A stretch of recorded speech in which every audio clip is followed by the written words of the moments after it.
Chers amis, nous revenons, aujourd'hui sur un sujet qu'on a déjà abordé, sur cette chaîne, mais, incidemment, un petit peu en passant d'une part et d'autre part, aussi dans un contexte tout à fait différent, puisqu'on va parler du professeur Jason Harday qui s'est donné la mort, en Grande-Bretagne il y a de ça, hem, une dizaine de jours et disons que la première fois qu'on a abordé le sujet sur la chaîne, on l'a fait, enfin je l'ai fait, hein, c'est moi qui l'ai fait. Je l'ai fait avec une certaine légèreté, au sens où, j'avais essayé de ménager la chèvre et le chou, si j'ose dire, à la fois, comment dire? Pointer un petit peu les ridiculités de la situation, le côté, à mon avis et bon, je le maintiens toujours malgré tout, même si bon, c'est un petit peu difficile, mais l'aspect amusant de certaines des allégations de Jason Harday dans son autobiographie et cetera. Bon, il y avait, un côté, malgré tout, comment dire? Drôlatique là-dedans, mais aussi évidemment et surtout, je pense le rôle de l'institution universitaire et des attentes, aberrantes, inadaptées, injustes placé sur, les personnels, noirs de l'enseignement supérieur et voilà, étant donné que pour les personnes qui me connaissent peu ou qui ne me connaissent pas, j'ai moi-même travaillé dans l'enseignement supérieur pendant de nombreuses années. J'ai enseigné la philosophie à l'université dans plusieurs universités et donc c'est un milieu, notamment en Grande-Bretagne, c'est un milieu que, je connais bien et c'est pour ça que je voulais revenir sur cette affaire. Quand j'en avais parlé encore une fois, en longueur, Jason Harday était encore vivant. Aujourd'hui, il est, heu, il est mort. Alors qui est Jason Harday? On va immédiatement, venir là-dessus. J'en dis d'abord un mot pour le rappeler. C'était un enseignant à l'université de Cambridge qui a été présenté par les médias, qui a été mis en avant par les médias comme le plus jeune professeur noir de l'histoire de cette université. Cambridge, une des 2 grandes universités, britanniques, située en Angleterre. Heu, Plus jeune professeur noir de cette institution. Il avait été attaqué d'abord par, le blog Substack d'un suprémaciste blanc. On va revenir sur son cas, qui s'appelle Nathan Kofnas. Il a été attaqué sur le blog de ce suprémaciste blanc pour plagiat. Il a été accusé de plagiat. S'en est suivi une cavalcade, une cascade, une dégringolade d'articles dans la presse britannique, plus de 200 articles dans la presse britannique en une semaine, en un peu plus d'une semaine, consacrés à, pardon, en 2-3 semaines plus exactement, en 2-3 semaines consacrées à l'affaire, ce qui est devenu une affaire, l'affaire Jason Harday, pour l'accuser de plagiat, pour le considérer, et plus exactement le déconsidérer, pour le qualifier d'imposteur, etc., etc. Bref, un emballement médiatique absolument gigantesque qui, par ailleurs, je le précise, est sans commune mesure avec la quantité d'articles que nous avons eus en France au sujet d'une personnalité pourtant infiniment plus réputée dans nos contrées, qui est Étienne Klein. Il y a eu un acharnement médiatique sur, la personne de Harday, acharnement médiatique notamment poussé, c'est là-dessus aussi qu'on va revenir, notamment poussé par, comment dire? Par des réseaux suprémacistes blancs, par des réseaux universitaires, institutionnels, racistes, qui l'ont d'abord poussé à démissionner de son institution, un suicide social, en quelque sorte, puis, une semaine plus tard, à sauter la vie, passant au suicide, à proprement parler, au suicide physique. C'est donc, sur cette, comment dire? Série d'événements tout à fait sordides que je voulais revenir, aujourd'hui dans, dans ce live. Voilà. Ça me semblait important. L'Écosse est un pays très raciste, non, comparativement, au reste du Royaume-Uni. Je pense que c'est le des différentes composantes du Royaume-Uni, je pense que c'est le pays le moins raciste. Parce que le Royaume-Uni sans doute que beaucoup d'entre vous le savent, mais pour les personnes qui ne le savent pas, c'est un pays qui est composé de plusieurs pays. Le plus grand, c'est évidemment l'Angleterre, c'est eux qui ont dire, le principal pouvoir de décision. L'Angleterre qui est quasiment couplée, même s'il y a des petites différences institutionnelles, mais qui sont mineures, avec le pays de Galles. Et il y a encore deux autres composantes principales. Après, il y a les petites îles autour qui ont encore une autre forme administrative, mais il y a d'autres composantes principales qui sont l'Irlande du Nord et l'Écosse. Et clairement, l'Écosse est de toutes ces contrées-là la moins raciste, celle d'ailleurs où l'extrême droite fait les moins gros scores. Et d'ailleurs, ils ont un parti indépendantiste au pouvoir qui est relativement à gauche et dont même le premier ministre de l'Écosse a pendant 1 an et demi, je crois à peu près, été un musulman qui priait à la télévision, etc. Et donc, en termes d'islamophobie, voilà, c'est un mouvement indépendantiste, le mouvement indépendantiste écossais qui a clairement dépassé sa propre islamophobie au point de considérer que c'est tout à fait normal d'avoir un musulman comme Premier ministre de l'Écosse et comme président de son parti. C'est quelque chose qui est évidemment absolument inimaginable jusqu'à présent en France. Je trouve qu'on peut faire le parallèle avec ce qu'ils essayent de faire à Bagayoko, un genre de white suprématie à la française. C'est vrai que dans certains éléments, il y a certains éléments qui sont communs, mais vous allez voir qu'ici, ça nous amène enfin dans un trou de lapin, dans un rabbit hole, où il y a vraiment des intérêts très puissants qui se coalisent, qui s'allient, qui se rallient derrière cette cause de Nathan Kofnas, le raciste qui a mis sous pression l'université de Cambridge. D'ailleurs, je le précise, enfin, on y reviendra plus tard sur Nathan Kofnas. Soyons un petit peu.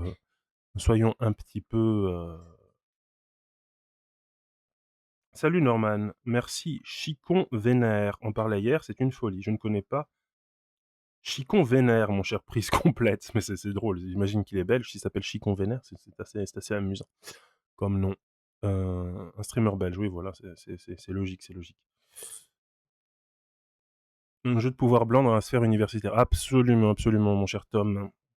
Bien, je vous propose que nous passions à la lecture de l'un des deux articles que je vous ai mis de côté pour aujourd'hui. Ça va pas être un stream de réact, mais un stream de revue de presse aujourd'hui. Et évidemment, je vais y ajouter ma touche, car j'ai moi-même un petit peu enquêté sur le sujet. Je suis en train d'écrire un, un article, j'espère qu'il paraîtra bientôt. J'essaie de le terminer cet après-midi. Je suis même en train d'écrire un article sur ce sujet. Voilà. Donc, l'article est issu de Actualité, le site Actualité, et il s'intitule Jason Harday, mort à Londres, 9 jours après sa démission, et son livre maintenu. Jason Harday, un article Substack. Comment ça pourquoi tu poses la question un article Substack? Merci DMC Tom pour ce sub. Jason Harday, 41 ans, ancien professeur de sociologie de l'éducation. Cet article-là n'est pas un article Substack, c'est un article du site Actualité. Vous pouvez voir la barre de comment dire la barre de l'adresse de l'URL. Tu vas en faire un article Substack? Non, je vais essayer de le faire publier dans une autre. J'essaie de le faire publier dans une revue, sur un site de gauche, quoi. J'essaie de le faire publier sur un site de gauche, histoire que ça sorte juste, que ça touche un autre public que juste mon propre public, quoi. Jason Harday, 41 ans, ancien professeur de sociologie de l'éducation à l'université de Cambridge, a été retrouvé sans réaction. A été retrouvé sans réaction? Comment ça? Vous voulez dire il a été retrouvé sans vie, j'imagine? Comme ça, il a été retrouvé sans réaction. C'est très bizarre. Vendredi 14 août, dans un logement de Battersea, à Londres. Sa mort a été constatée sur place. La publique métropolitaine la qualifie d'inattendue, mais ne la considère pas comme suspecte. En gros, c'est une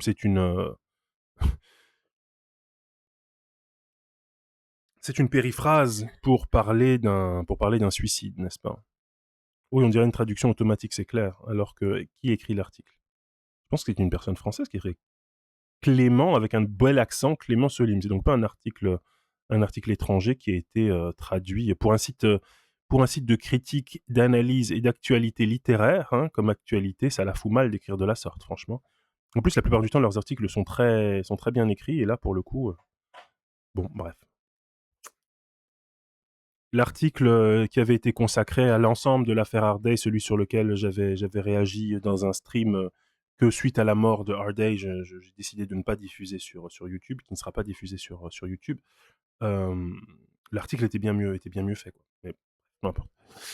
Euh, Bonjour Mimi. 9 jours plus tôt, l'universitaire avait démissionné alors que son travail et son parcours faisaient l'objet de plusieurs enquêtes. Ses mémoires, parus cette semaine aux États-Unis, restent inscrits au catalogue britannique de Simon & Schuster pour le 27 août. Dans 2 jours, donc. Si vous êtes en Grande-Bretagne, vous pourrez découvrir dans votre librairie préférée cet ouvrage de Jason Harday. Si vous êtes aux États-Unis, vous pouvez déjà l'acheter depuis 2 semaines. Le dossier avait déjà changé de nature avec la démission de Jason Harday. Sa disparition impose désormais une précaution supplémentaire, ne rien déduire des circonstances de sa mort et ne pas transformer en fait établi les accusations qu'il contestait.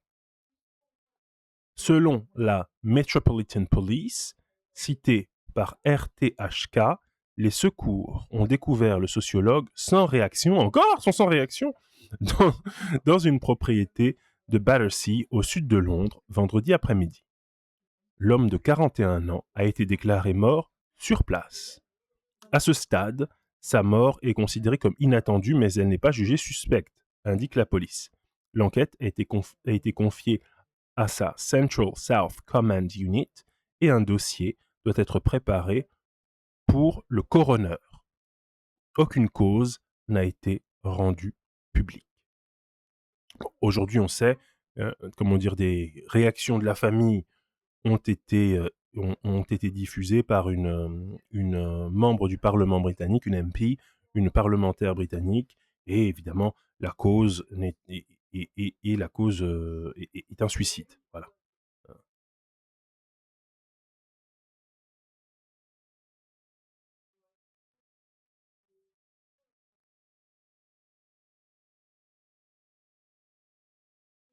L'émission où ça charriait, l'émission, Norman a déjà fait son mea culpa, mais l'émission où ça charriait le CV de Jason Harday, c'était Edgy, et au final, ça fait les affaires de celui qui a lancé les rumeurs. Oui, je suis un petit peu d'accord. Après, si vous voulez, le, je pense que cette dimension edgy et cette dimension, je dirais, un petit peu, comment dire, humoristique, on va dire ça comme ça, de la chaîne, ça en fait partie, quoi. Je, Si c'était à refaire aujourd'hui, sachant ce que je sais, évidemment, je ne le referais pas. Mais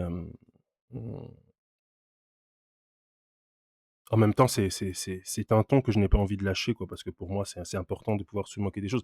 L'important, c'est que ce soit pas méchant. Je pense pas avoir été méchant ou cruel dans ces, dans la manière dont j'avais commenté l'affaire de Jason Harday.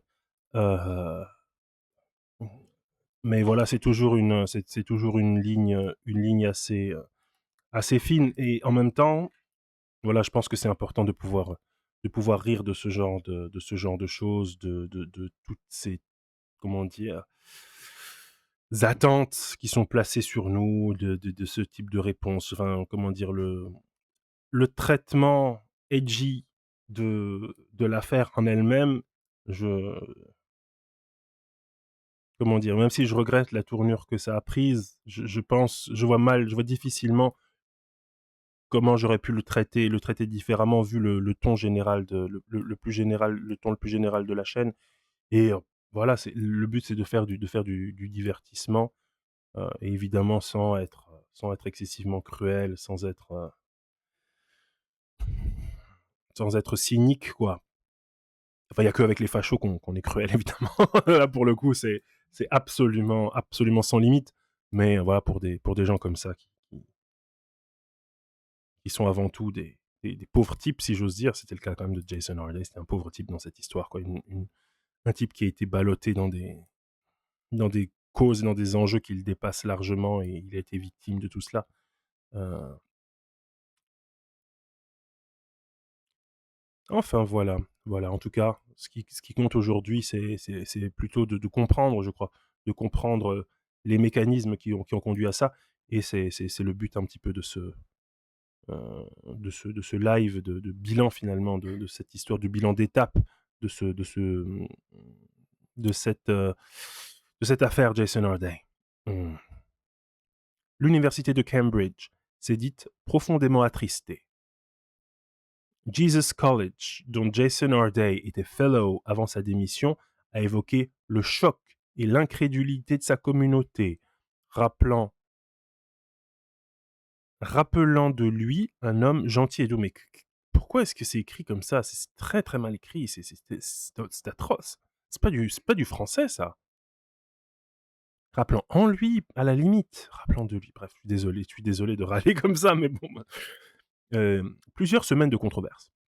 Le 5 août, Jason Harday avait quitté avec effet immédiat son poste de professeur de sociologie de l'éducation ainsi que son fellowship à Jesus College. Il expliquait alors que les accusations, spéculations et commentaires publics avaient eu un coût personnel considérable, tout en précisant que son départ ne valait pas reconnaissance des griefs formulés contre lui.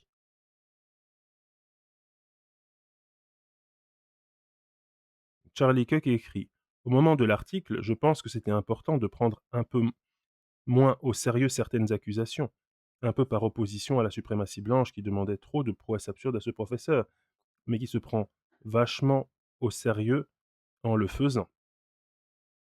Moi, je crois que c'est ce que j'avais essayé de faire, franchement, de tourner ça en dérision, mais voilà, c'est toujours le jeu de, comment dire, le jeu du sarcasme. Le jeu du sarcasme est toujours un petit peu délicat, quoi, et on peut facilement perdre à ce jeu.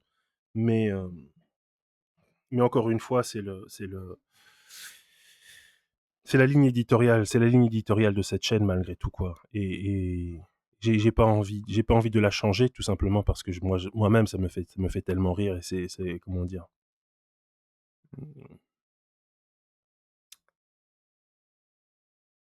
avec des erreurs et des tâtonnements qu'on finit par trouver qu'on finit par trouver le bon ton, le bon niveau, jauger la pertinence du traitement de certaines informations, etc.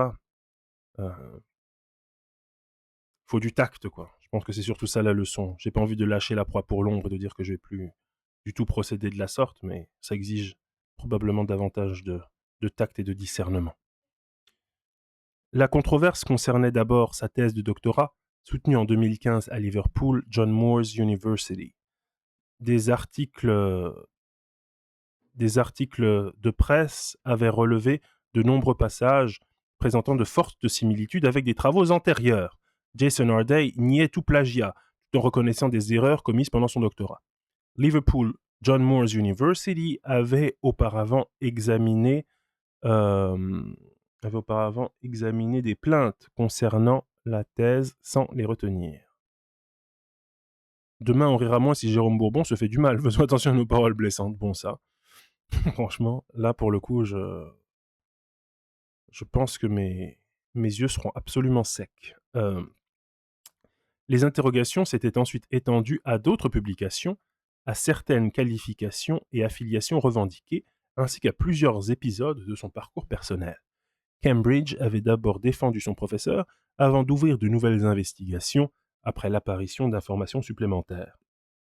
Le 12 août, la vice-chancelière Deborah Prentice annonçait en outre un examen indépendant des circonstances de sa nomination à la Faculty of Education en 2022 et de son passage dans l'établissement. Donc il s'agit de, comment dire?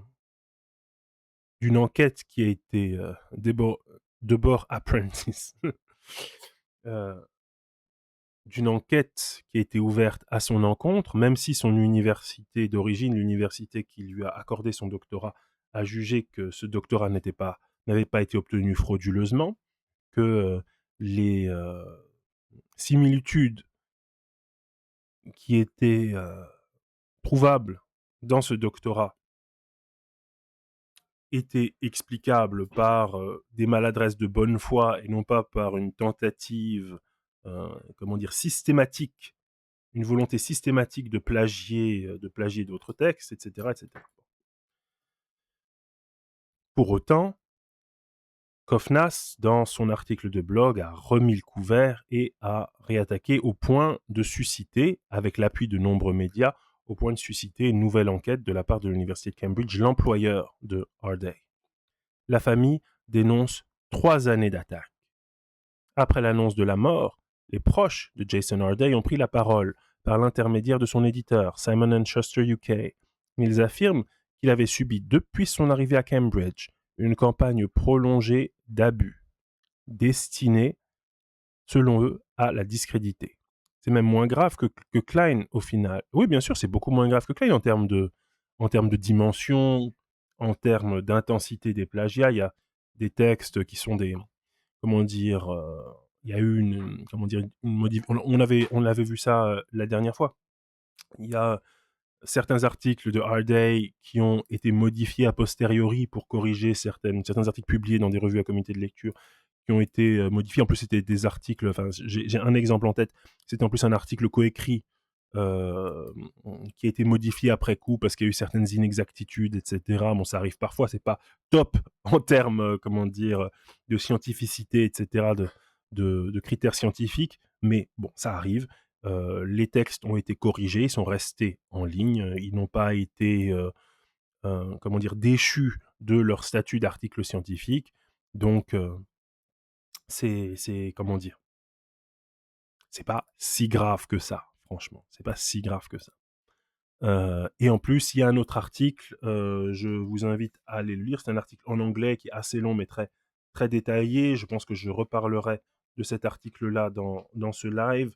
Mais c'est un article qui a été consacré à cette affaire et surtout par tout ce qui entoure cette affaire par une revue en ligne britannique qui s'appelle Byline Times, B-Y-L-I-N-E, Byline Times, et où il débunk un certain nombre d'accusations de fabrication, comment dire, de fabrication, d'accomplissement, etc. dans la biographie de Harday. Ils vont vraiment dans le détail et ils expliquent que pas mal de choses qui avaient été moquées comme étant aberrantes dans la biographie de Harday, suite à une enquête, étaient en réalité exactes et attestées. Donc voilà, il y a eu beaucoup d'inexactitudes dans le traitement médiatique de cette affaire et il semblerait que pas mal de médias n'aient pas fait leur travail de vérification, n'aient pas fait leur travail d'enquête et immédiatement foncé, tête baissée, pour attaquer, harceler, humilier ce pauvre Jason Harday. La campagne de désinformation a été trop lourde pour Jason, déclare-t-il, avant de demander à la presse de les laisser désormais en paix et de cesser les sollicitations visant la famille. Cette déclaration exprime la position de ses proches. Elle ne constitue pas une conclusion sur les circonstances de la mort de l'universitaire. La police, de son côté, n'établit aucun lien de causalité. Et, au fil du temps, le calendrier éditorial est devenu sensible. Great and Unfortunate Things, les mémoires de Jason Harday, avec la collaboration d'Eve Claxton, sont sortis aux États-Unis le 11 août chez 37 Inc., marque de Simon & Schuster. L'édition britannique demeure annoncée au 27 août au prix de 20 livres sterling.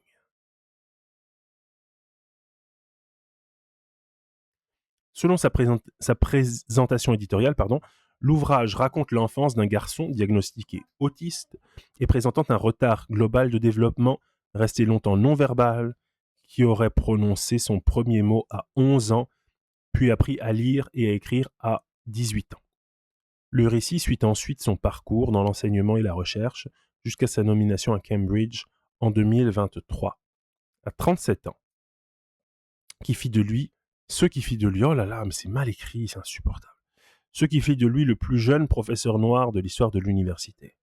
Le rôle de sa mère, Giff, et de ses proches qui l'ont accompagné forment un autre axe central du livre.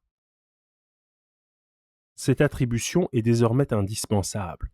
Plusieurs éléments de la biographie publique de Jason Harday avaient été questionnés dans les semaines précédant sa mort. Or, les mémoires reposent précisément sur la narration de cette trajectoire. Avant sa disparition, Simon & Schuster avait maintenu la sortie malgré la controverse. La maison soulignait qu'aucune accusation de plagiat ne visait Great and Unfortunate Things et indiquait que l'auteur, Eve Claxton, ainsi que ses équipes éditoriales et juridiques, avaient travaillé à la vérification du manuscrit. Actualité avait détaillé le 10 août, les questions soulevées par ce fact-checking et les divergences apparues entre certains éléments du dossier de présentation vendu aux éditeurs et le texte finalement publié. Oui, il y avait certains éléments, quelque peu euh, étonnants, fantastiques, peu crédibles en tout cas, qui avaient été présentés dans, le dossier de présentation, c'est-à-dire le texte qui avait été concocté par Harday pour vendre son histoire aux éditeurs, et à quel point cela divergeait avec le manuscrit final. Mais ça, vraiment, c'est un niveau, je dirais, d'examen de l'œuvre de ce type. Enfin, on va même chercher des textes qui sont de la littérature grise, quoi, des textes qui ne sont pas faits pour être, lus, qui ne sont pas faits pour être diffusés au public, qui ne sont pas faits pour être,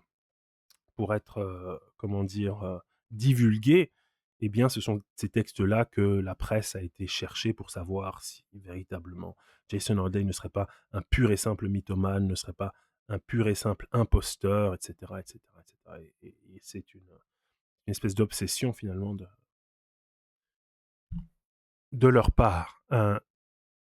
Au 16 août, la page britannique de Simon & Schuster conserve la date du 27 août.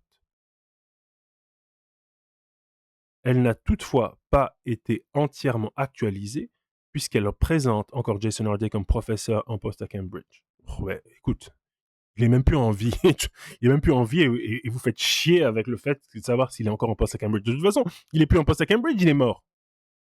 Il est mort. Donc, qu'est-ce que ça peut bien faire? The Bookseller indiquait également, lors de l'annonce de sa mort le 14 août, que le livre restait prévu à cette date. Aucun changement de calendrier n'apparaît dans les sources publiques consultées. Voilà. Donc, c'est le premier élément de, qui, à mon avis, constitue l'une des deux forces qui ont poussé Jason Harday euh, à la mort. Et celui dont on parle le moins. On va venir après sur l'autre. Mais c'est, je l'ai déjà dit dans d'autres lives, mais c'est fondamental de le rappeler, les critères d'embauche que les universités d'élite occidentale fixent pour leurs employés noirs ne sont pas les mêmes que les critères pour les employés blancs. Les racistes considèrent que c'est le fait d'un agenda diversitaire, que c'est quelque chose qui est absolument scandaleux, qu'on abaisse le niveau pour les faire rentrer dans l'université, etc. Je considère que ce n'est absolument pas le cas, mais très souvent, et notamment pour les postes les plus en vue, pour les postes les plus prestigieux, etc., on ne recrute pas des chercheurs, on recrute des mascottes. On recrute des personnes sur des critères qui sont parfois absolument aberrants. Combien avez-vous de followers sur X? Est-ce que vous avez un blog? Est-ce que vous faites beaucoup d'interviews dans la presse? Est-ce que vous avez une page Instagram extrêmement suivie? On recrute pas des enseignants, on recrute des influenceurs équipés d'un doctorat, ce qui est tout à fait différent. Mais pourquoi est-ce qu'on recrute des influenceurs? Eh ben, on les recrute parce que on cherche des personnes qui vont servir d'hommes ou de femmes sandwich pour l'université, qui vont être le visage de la diversité de ces institutions et qui vont servir à dire et faire dire que ces institutions sont des institutions modernes, des institutions qui laissent leur place aux minorités, qui incarnent l'égalité des chances, qui représentent le progrès social, qui incarne une nouvelle génération dans la société, et tout ça pour que, évidemment, dans l'envers du décor, les choses restent absolument identiques, que rien ne change. Mais on a besoin d'une force de frappe médiatique très puissante, de chercheuses et de chercheurs qui sont recrutés parfois sur leur capacité à produire ce type de performance, afin de propager le message, afin de propager le, le- la bonne image de ces institutions d'enseignement supérieur. Des personnes, comment dire, la voilure des professeurs, des enseignants noirs, musulmans, dans de grandes institutions comme Cambridge, comme l'université d'Édimbourg où j'ai enseigné, comme les grandes universités états-uniennes de l'Ivy League ou autres, c'est extrêmement réduit. C'est absolument, absolument insignifiant. Il y a 1%, moins d'1% d'enseignants chercheurs noirs aux États-Unis dans cette discipline qu'est la philosophie, alors que dans la population, ils représentent, il me semble, plus de 6%. C'est comment dire, un delta absolument gigantesque entre les deux. Et ça s'explique par quoi? Par quoi est-ce que ça s'explique? Certains vont nous dire que ça s'explique par l'incompétence des personnes noires. D'autres, c'est mon cas, l'expliqueront par le caractère institutionnellement raciste de ces institutions-là et le fait qu'elles poussent vers la sortie et qu'elles ne sont pas hospitalières aux personnes représentantes des minorités et surtout des minorités raciales. Et lorsqu'elles essayent de se rendre hospitalières, elles essayent véritablement de maximiser leurs bénéfices. Est-ce qu'il y a des différences entre les universités anglo-saxonnes et françaises? Ici, on a notre universalisme raciste. Eh bien, la différence, c'est que probablement qu'un Jason Harday n'aurait pas été possible en France pour la simple et bonne raison qu'il n'y a, pour ainsi dire, pas d'enseignants chercheurs noirs en France. La différence, c'est que, avec cynisme, les universités anglophones cherchent, car elles sont connectées à la société, à brandir des trophées de couleur, des chercheurs et chercheuses transformés en trophées pour se tailler une image progressiste. Alors que les institutions françaises sont tellement racistes qu'elles continuent à penser qu'embaucher des personnels noirs, qu'ouvrir leur curriculum à des sujets comme les études noires, les philosophies africaines, les philosophies caribéennes, etc., qu'ouvrir leur curriculum à de nouveaux sujets, ouvrir leurs ressources humaines à de nouveaux individus, cela correspond à une déchéance de ces institutions. Il y a vraiment cette idée que cet universalisme des universités françaises ne peut être, pour ainsi dire, incarné que par des personnes blanches. Et donc, le nombre d'enseignants, chercheurs noirs, si vous voulez, ça se compte sur les doigts d'une main. Et en philosophie, il n'y a dans les universités françaises, dans cette discipline qu'est la philosophie, la 17e section du Conseil national des universités, il n'y a aucun homme noir. Il y a une toute petite poignée de femmes noires, mais le nombre d'hommes noirs dans ces universités, c'est zéro. C'est zéro. C'est zéro. J'ignore les chiffres en sociologie. En tout cas, je dis qu'un Jason Harday n'aurait pas été possible en France, tout simplement parce qu'il n'est pas possible d'y entrer. En revanche, les harcèlements qui existent, etc., pour les doctorants, pour, comment dire, les personnels vacataires, etc., évidemment que c'est bien présent. En sociaux, à la Sorbonne, zéro noir, ça ne m'étonne pas. En histoire, on a eu évidemment Papendiaï, c'est le seul type qui a sorti son épingle du jeu, et vous voyez, comment dire, le prix que ça coûte pour devenir... il faut être un macroniste au dernier degré pour s'en sortir, quoi. Je veux dire, les personnalités noires dans l'université, dans l'université française, elles sont exceptionnelles. Vous avez évidemment Maboula, et encore, si vous saviez, j'ai pas envie de raconter cette histoire, car ce sont des histoires qu'elle m'a racontées, si j'ose dire, dans l'intimité de la conversation, off the record. Mais c'était presque un miracle qu'elle ait obtenu un poste en France, Maboula. C'est presque un miracle. Et aujourd'hui, heureusement qu'elle est là pour, comment dire, diversifier la parole médiatique dans la presse et sur Internet au sujet de la question noire. Heureusement qu'elle a eu ce poste. Elle le mérite bien davantage que d'autres. Et vous voyez, c'est rarissime. Ce genre de personnalité, c'est rarissime. Le président de ma fac est noir, de Paris-Saclay. J'imagine que c'est un scientifique. Là, je parle, comment dire, essentiellement évidemment, des SHS, des sciences humaines et sociales. Euh, et je ne sais pas exactement ce qu'il en est dans dans les sciences dures, dans les sciences de l'ingénieur, en médecine, etc. Je ne connais pas du tout les démographies dans ces domaines et dans ces disciplines. Mais en tout cas, en sciences humaines et sociales, le, le constat est absolument, absolument aberrant. Biologie, je crois, Camille Galap. D'accord, d'accord, oui.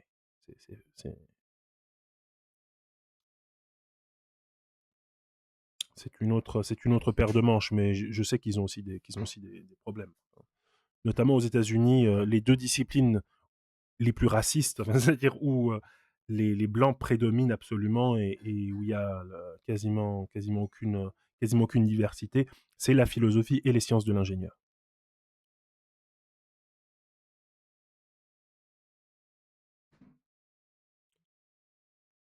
Sciences dures en maths et actuariat, beaucoup de noirs justement. Actuariat, c'est le truc c'est la science des assurances, n'est-ce pas? C'est ça? Actuariat, c'est la science des assurances. J'imagine que ce sont des statistiques, ce genre de choses. Désolé, hein, je suis pas. Oui, c'est ça. Ok. Donc c'est essentiellement des stats, des probabilités. D'accord. Donc voilà le premier, le premier bilan. Ce qui pour moi est le premier coupable, le premier coupable de la mort de Jason Harday, c'est cet environnement universitaire pseudo-progressiste qui considère les Noirs non pas comme des chercheurs, mais comme de futurs hommes et femmes sandwich de l'institution, comme des trophées de la diversité, comme des mascottes de l'inclusivité. Et ça, c'est évidemment quelque chose d'éminemment pathogène. Et je suis convaincu que ces éléments farfelus de la biographie de Jason Harday, il les a composés parce que, en grande partie, c'est ça qui est attendu des personnalités noires dans les universités aujourd'hui. On attend d'eux d'être non pas des intellectuels, non pas des chercheurs, non même pas des voix militantes, activistes, non pas des théoristes, des théoriciens, des théoriciennes, mais on attend d'eux d'être des voix inspirantes, des inspirational speakers. Voilà ce qu'on attend de nous très souvent, d'être ces types qui montrent que tout est possible lorsqu'on y arrive. En somme, des voix de la diversité qui sont là et qui sont mis en avant, qui sont brandis comme preuve du fait que le racisme, la violence, la discrimination raciale, l'humiliation raciale, la déshumanisation négrophobe, tout ça fait partie du passé. Exactement, des role models, des personnalités à imiter, des choses qui nous montrent que lorsqu'on veut, on peut. C'est pour ça qu'ils existent. C'est pour ça qu'on les met en avant. C'est pour ça qu'ils sont recrutés, parfois explicitement, parfois implicitement. Et malheureusement, parfois, vous entendez les conférences de personnes noires dans des colloques, dans des journées d'études, etc., dans des pays de langue anglaise. Et parfois, vous avez des choses qui sont d'un excellent niveau, mais parfois, vous avez des gens qui ont été, comment dire, tellement habitués à cela que ce sont des véritables recueils d'anecdotes. C'est une espèce d'autobiographie permanente sur n'importe quel sujet, etc. Et j'ai même pas envie de jeter le blâme sur les personnes qui se complaisent là-dedans, mais c'est ce que l'institution nous a appris à devenir, nous a appris à faire. Il faut résister à cela. En ce qui me concerne, si vous voulez, ça a toujours été ça a toujours été un sujet tendu. Ça a toujours été une question. Mais si vous voulez, la chance que j'ai eue pour jouer le jeu sans trop jouer le jeu là-dedans, c'est que j'ai toujours, enfin j'ai souvent écrit dans la presse ou été interviewé par la presse, etc., etc. Je dirais que mon côté, comment dire, militant ou en tout cas intellectuel engagé, intellectuel organique, etc. C'est là-dessus que j'ai pu jouer ce jeu-là, quoi. Dire, ah, il est présent dans les médias, etc. C'est bien. Regardez, il a fait une interview avec El País, il a fait une interview avec machin, mon cul sur la commode, etc. Et il y a quelque chose, quoi. Mais si j'avais juste été un pur et simple enseignant-chercheur qui se contente d'écrire des bouquins et des articles, je pense pas que j'aurais tiré mon épingle du jeu dans ce marché-là, dans ce marché intellectuel-là. Et je ne sais pas encore si, dans le contexte français, ça m'aidera outre mesure.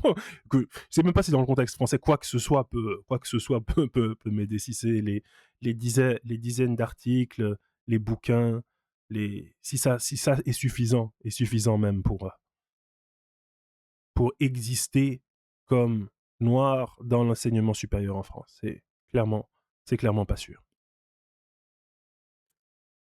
Ici, à la fac, on a une mission égalité, diversité, inclusion, censée s'occuper, entre autres, des questions de racisme. Euh, L'équipe, c'est que des blancs. Et c'est où? C'est dans quelle université? euh, Un feat avec Rochdi et tu fais péter la chaîne. Rochdi lequel? Le rappeur ou Julien Rochdi? Paris-Saclay. Ah, d'accord. Je savais pas qu'il y avait des institutions qui faisaient du DEI en France, mais c'est du DEI en peau de lapin. C'est absolument... C'est de l'escroquerie, quoi. Je pense que c'est absolument de l'escroquerie. Pour l'instant, CNews est convaincu que l'université est extrême gauche. Mais de toute façon, c'est très inspiré US anglo-saxon. Oui, c'est ça. Mais tant qu'il n'y a pas de politique de recrutement adéquate, ça ne sert strictement à rien. De toute façon, ce sont des institutions qui, si on leur met pas la pression, vont simplement être consacrées à, comment dire, se soucier des problèmes absolument gigantesques, et n'en doutons pas, que rencontrent les femmes blanches dans l'université française. C'est exactement à ça que ça va, c'est exactement à ça que ça va servir. Et à effacer les véritables problèmes de la démographie universitaire, qui sont absolument pas les problèmes de parité entre les hommes et les femmes, mais qui sont clairement le problème du racisme institutionnel massif de ces institutions, et ça depuis des décennies, depuis des siècles. Bien, bien, bien. Maintenant que on a bien parlé, si j'ose dire, de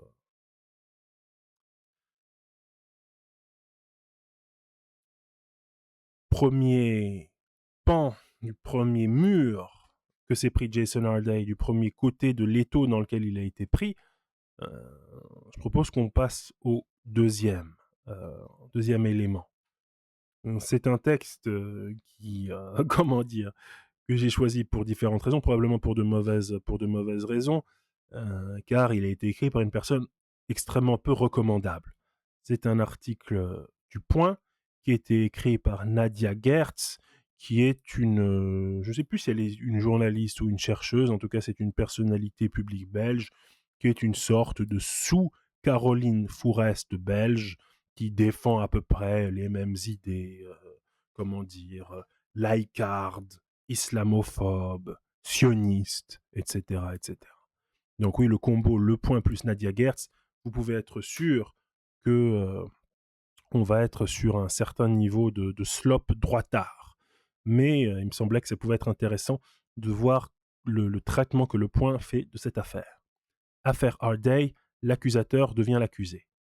En 3 semaines, l'accusé est mort et l'accusateur est suspendu. Derrière la mort de Jason Harday et la suspension de Nathan Kofnas se joue le procès des politiques de diversité dans les universités. Voilà, le MR, c'est en gros l'équivalent de l'UMP, enfin, ou des Républicains en Belgique, et qui est en plus, en ce moment, en voie de ciotisation, si j'ose dire, c'est-à-dire en voie d'extrême droitisation.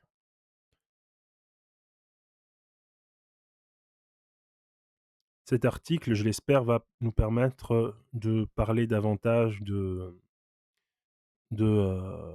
Kofnas, le sordide personnage qui est à l'origine du premier article de harcèlement contre Jason Harday.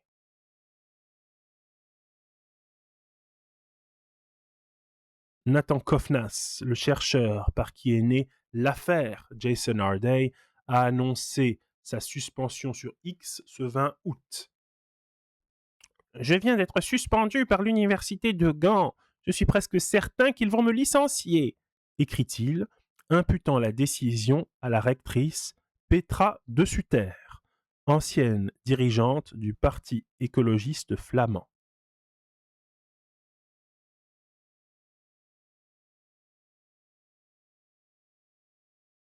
La sanction intervient 6 jours après la mort de Jason Harday, retrouvé sans vie dans son appartement londonien le 14 août. Les causes du décès n'ont pas été rendues publiques.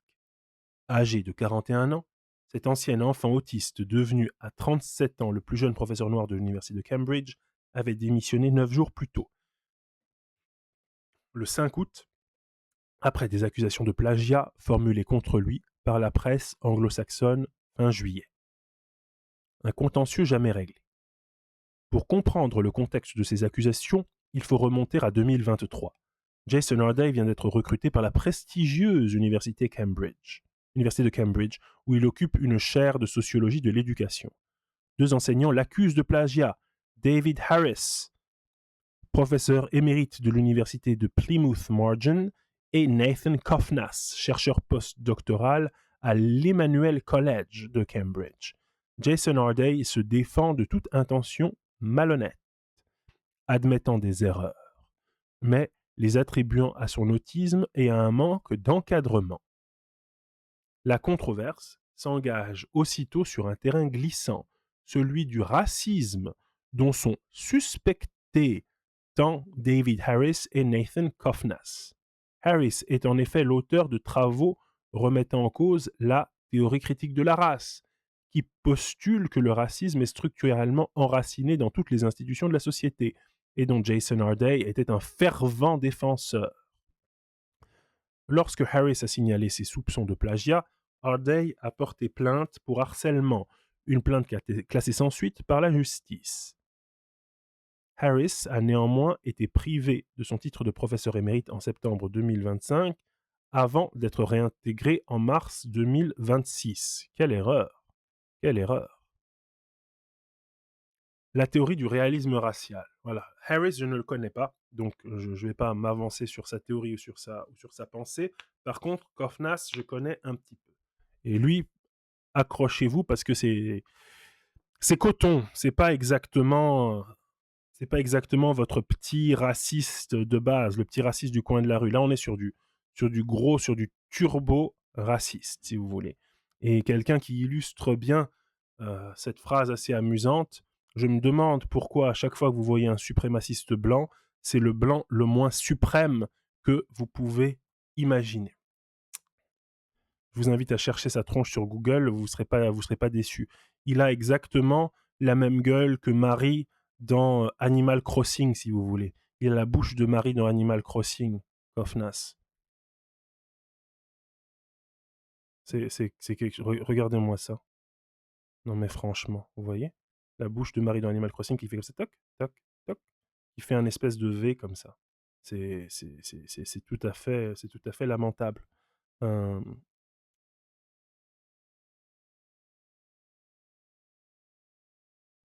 ça, c'est l'incarnation de la suprématie blanche. Mais pire encore, il n'y a pas que la suprématie blanche dans son lore, il y a aussi la suprématie juive. On va y venir.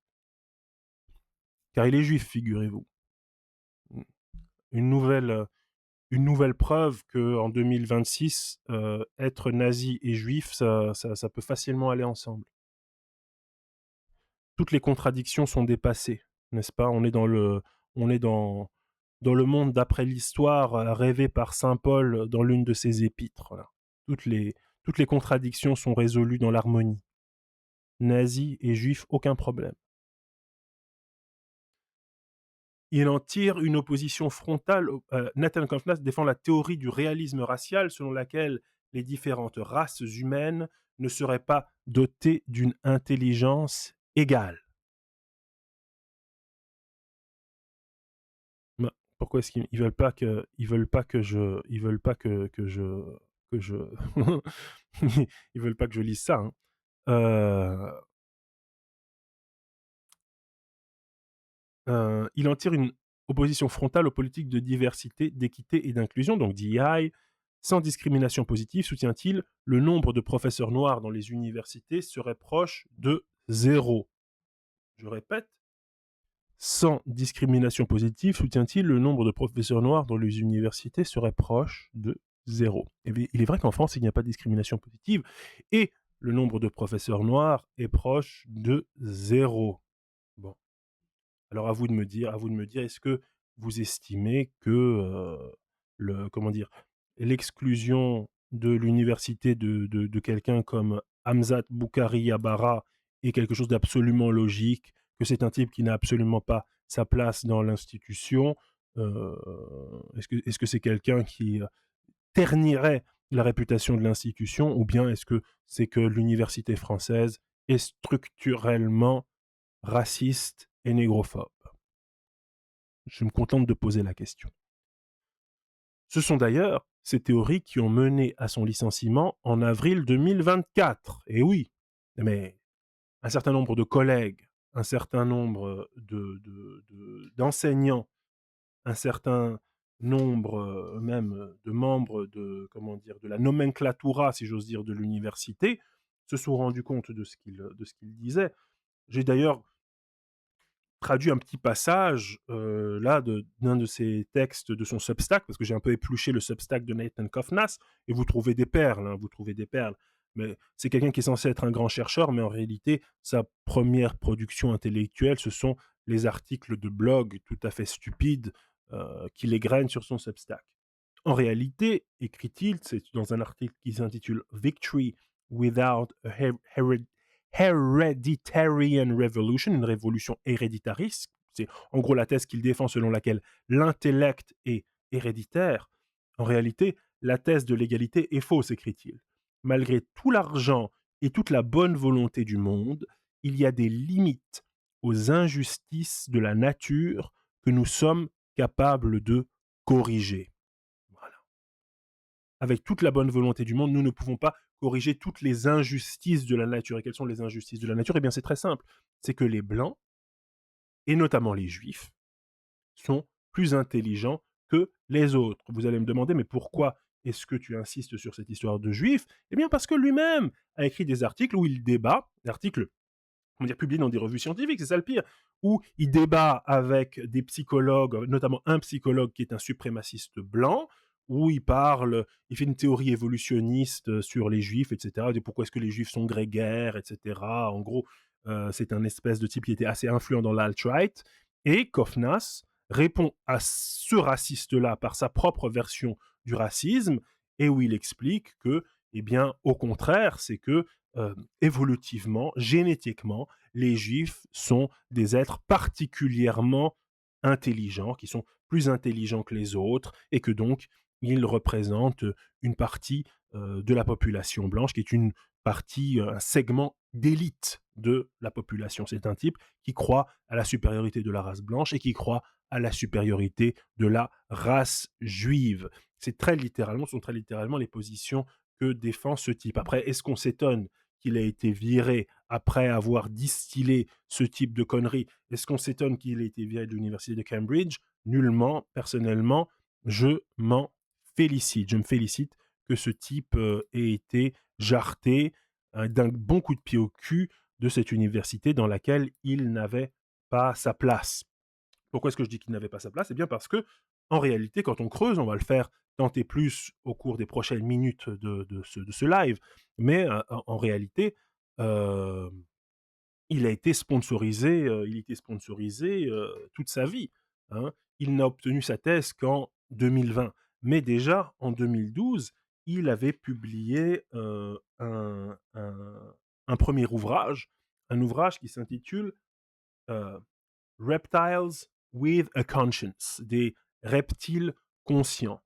Et ce premier ouvrage, ce premier livre, n'a pas été publié par un éditeur scientifique, et n'a pas non plus été publié par un éditeur grand public comme le livre de Jason Harday.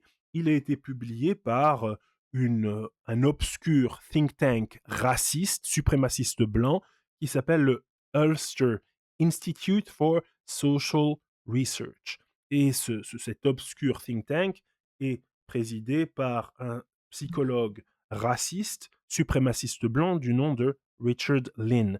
Et cette institution-là, elle est sous perfusion de pognon ricain, sous perfusion d'argent qui vient d'une des principales fondations d'extrême droite des États-Unis qui s'appelle le Pioneers Fund, le fonds des pionniers.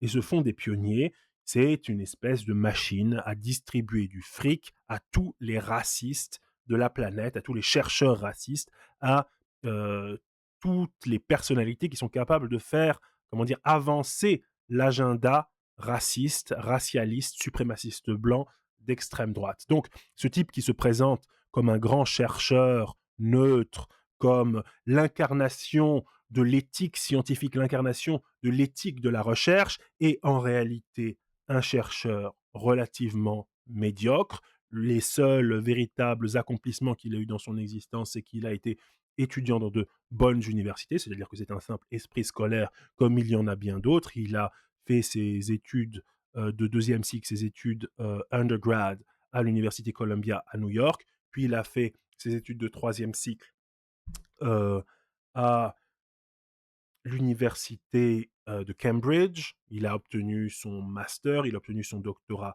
là-bas, mais après, qu'est-ce qu'on a dans son CV? Cette espèce de bouquin misérable publié par une fondation suprémaciste blanche, quelques petits articles ça et là pour défendre la suprématie juive qui ont été publiés. Ce n'est certainement pas le grand chercheur que lui-même pense être, mais il est fortement mis en avant par des intérêts privés, par des fondations, par des groupes d'intérêts qui sont des groupes d'intérêts financés par des millionnaires, financés par des milliardaires suprémacistes blancs, parce qu'ils estiment que ce Nathan Kofnas est un pion extrêmement intéressant, qu'on peut utiliser sa naïveté et son narcissisme pour faire avancer la cause. Bien entendu, il va se griller, n'en doutez pas, il va complètement griller sa carrière dans cette affaire, il va probablement se retrouver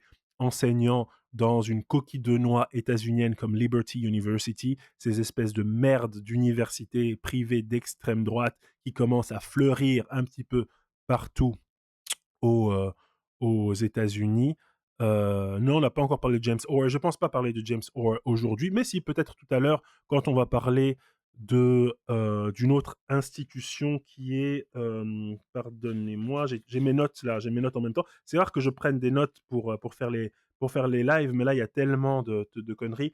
La Human Diversity Foundation, qui est devenu Aporia, on y reviendra plus tard. Les salaires sont bons dans ces universités? Oui, ils sont pas mal. Les salaires dans les universités aux États-Unis sont pas trop mal. Moi, comment dire, quand j'enseignais à Villanova, je faisais, après c'est pas des salaires à 5 chiffres, hein, mais c'est pas des salaires à 6 chiffres, à mon niveau, parce que j'étais dans un poste, comment dire, junior. J'étais un poste junior, mais je faisais entre 75 et 80 000 dollars par an, quoi. Voilà, quand j'étais à Villanova. Euh, qui est une université privée, mais pas une université privée d'extrême droite comme ça. Les universités suprémacistes, c'est la même chose. Ils ont à peu près les mêmes barèmes, probablement un peu moins pour des petits postes comme ça. Mais je pense que si tu as un gros poste, tu peux gagner davantage. Tu peux avoir tes 100 000, tes 100 000 dollars par an, à mon avis. Voire même plus si tu es vraiment un gros raciste très connu qui est sur Fox News toute la journée. J'imagine que tu peux avoir beaucoup plus. Ce sont d'ailleurs ces théories qui ont mené à son licenciement. Un procès qu'il a perdu en mars 2026, le tribunal ayant estimé que le collège avait agi de façon objectivement justifiée et proportionnée en raison du préjudice réputationnel immédiat et significatif causé par la controverse. En gros, les articles de merde racistes au dernier degré qu'il publie à intervalles réguliers dans son Substack entachent la réputation de l'université de Cambridge, à laquelle on peut justement faire grief d'embaucher des racistes et des crétins.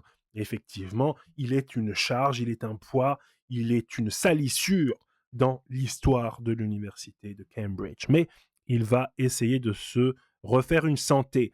Nathan Kofnas n'a cependant pas été condamné pour racisme, le tribunal ayant reconnu, malgré certaines réserves, que la thèse selon laquelle les gènes jouent un rôle dans l'intelligence méritait d'être étudiée et que l'opposition de Kofnas au wokisme pouvait être considérée comme une conviction philosophique protégée au titre de l'Equality Act de 2010. Bon, ma foi, comme vous le savez, je ne suis pas nécessairement favorable au fait que la justice règle ce genre de conflit. Moi, je suis d'avis que c'est à la société de régler ce genre de conflit.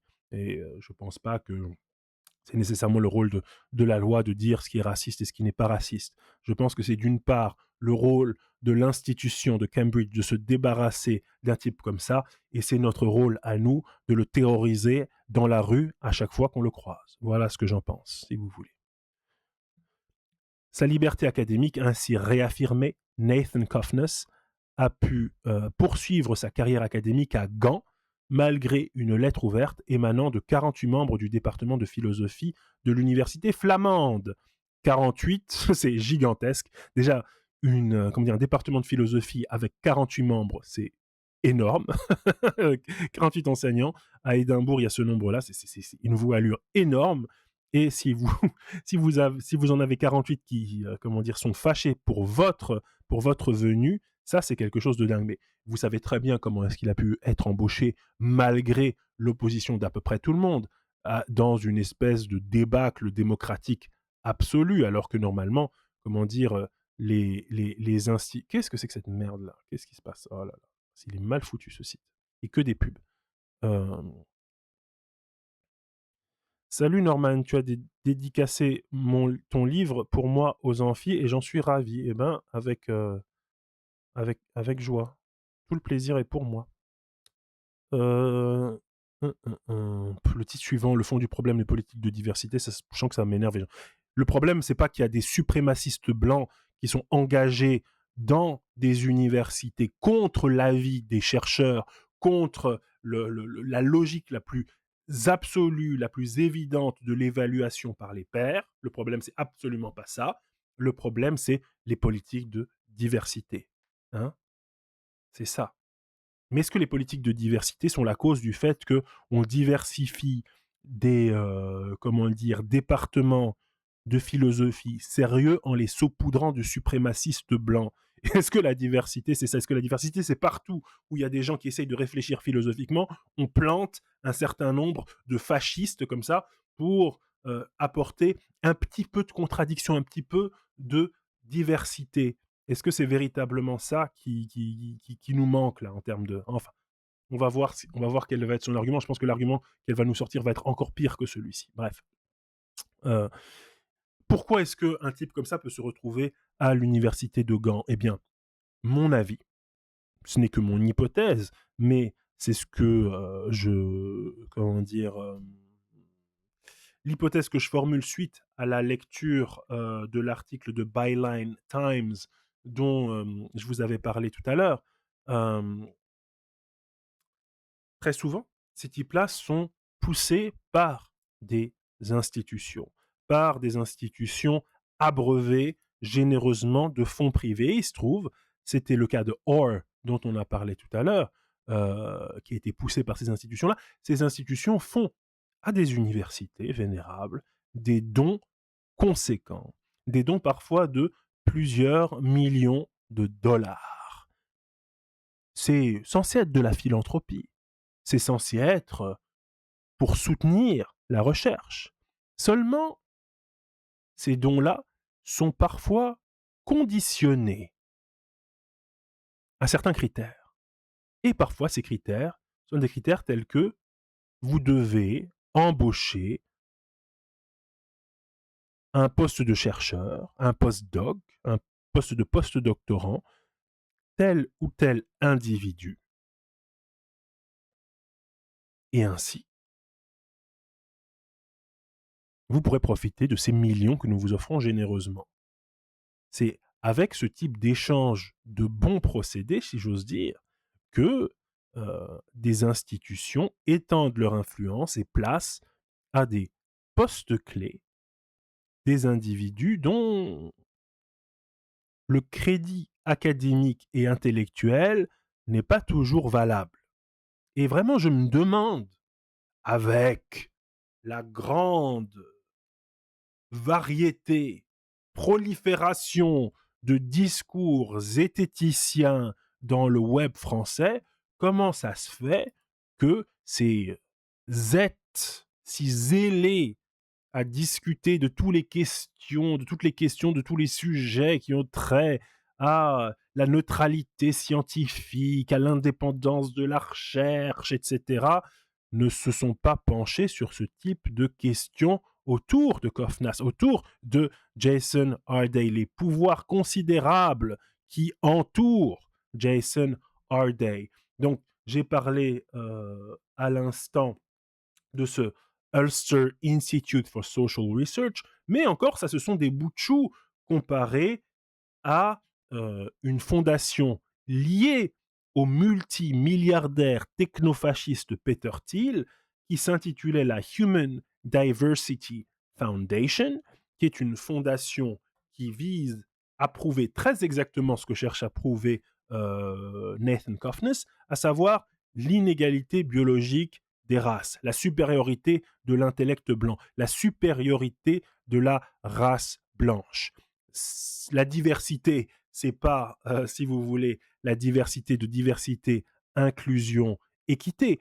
C'est la diversité de cette théorie qui a été propagée notamment par l'alt-right, notamment par l'extrême droite en ligne états-unienne, le concept de biodiversité humaine. Oh, ça aussi, ça a l'air de gauche, ça a l'air d'être un truc d'écolo. Non, non, la biodiversité humaine, c'est clairement cette idée qui a été notamment propagée par l'ouvrage de Bell Curve, selon laquelle les types comme moi, les Renois, on est des gros débiles, et les Blancs comme Nathan Kofnas, a.k.a. Bush de, de Animal Crossing, que ce type-là est, si vous voulez, l'incarnation même de la race supérieure, le giga Chad, le type ultra intelligent. Il est tellement sûr de lui, il ne se rend même pas compte qu'il est simplement un pion dans les machinations de Peter Thiel et d'autres puissants de ce monde, il ne se rend même pas compte du rôle de personne fusible qu'il occupe. Il est convaincu qu'il n'est pas présent là simplement parce que c'est un individu manipulable, que c'est un individu, comment dire, dont l'ego est facile à flatter.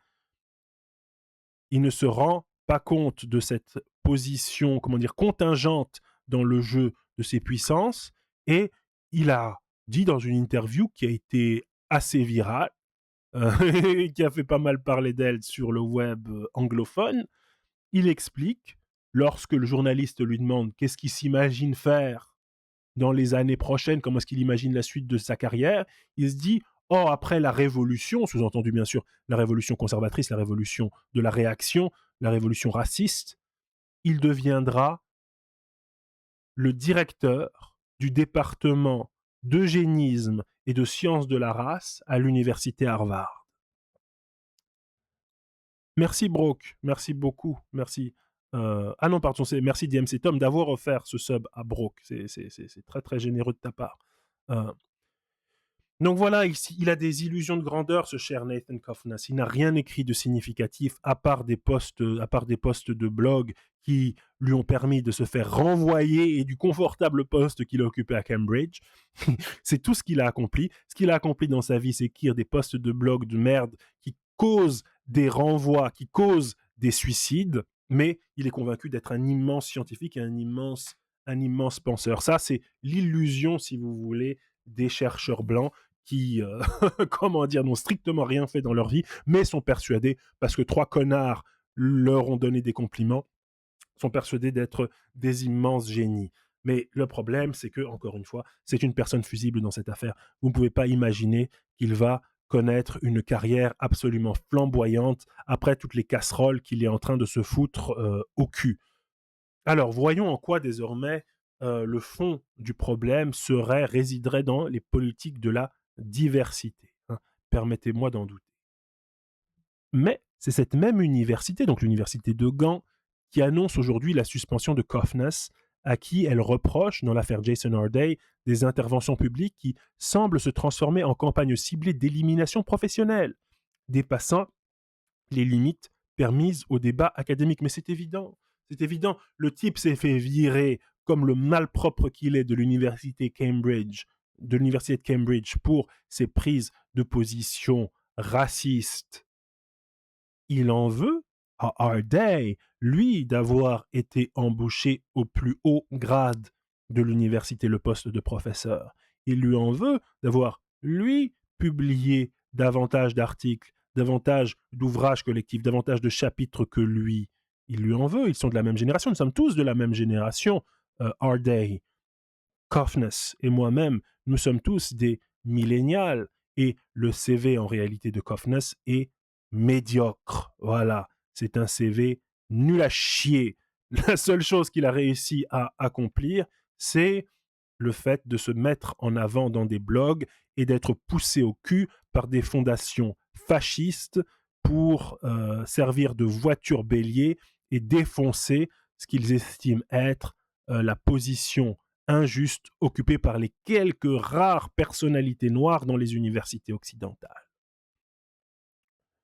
Au centre de cette affaire, dépassant de loin les 2 protagonistes archétypaux que sont Coffness et Harday, se trouvent en réalité les politiques de diversité, d'équité et d'inclusion, dont les détracteurs, à droite, accusent Harday d'avoir abusé pour accéder à un statut social immérité, tandis que le camp d'en face fait de Jason Harday la victime d'un odieux harcèlement raciste qui l'a conduit au suicide. Eh bien, Nadia Gertz, penses-tu que cette dernière phrase est inexacte?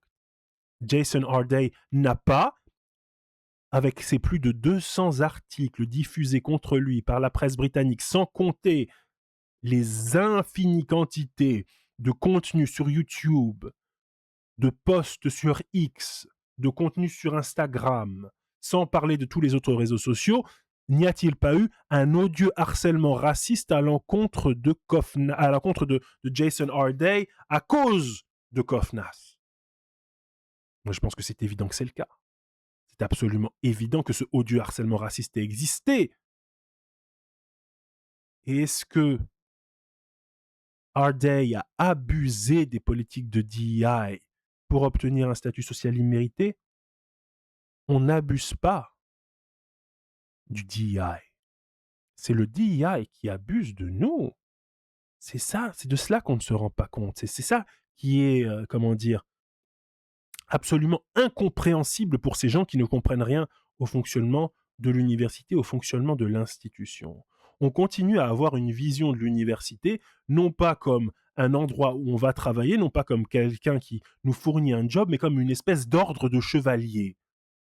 On devrait être honoré de devenir professeur à l'université de Cambridge. On devrait être honoré d'être maître de conférence à l'université d'Édimbourg. Mais je ne suis pas honoré, je travaille. Je travaille. Et ces institutions se servent de nous pour se fabriquer un statut, pour mettre en avant, comme je le disais tout à l'heure, leur progressisme, pour se fabriquer une bonne réputation. On n'abuse pas des politiques de DEI, on est utilisé par les politiques de DEI tout simplement parce que ce sont les seuls critères qui nous permettent d'obtenir un emploi. Obtenir un emploi dans cette économie, pardonnez-moi, ce n'est voler personne. Ce n'est voler personne. Surtout lorsqu'on n'a pas des fondations derrière nous, financées par des milliardaires qui sont prêtes à mettre de gros billets, de gros chèques, de gros transferts de pognon, simplement pour mettre en avant dans l'espace public le discours que l'on porte. Voilà. Le Nigeria, le gouvernement du Nigeria, un milliardaire du Nigeria, va pas mettre un gros billet à l'université Paris-Saclay ou à l'ENS pour que j'ai une chaire de mon cul, pour que je diffuse mes idées wokistes. Ça n'arrivera pas, si vous voulez. En revanche, un type complètement nul comme Nathan Kofnas peut très bien bénéficier de ce genre de largesse de la part du réseau de Peter Thiel. Ça, c'est monnaie courante.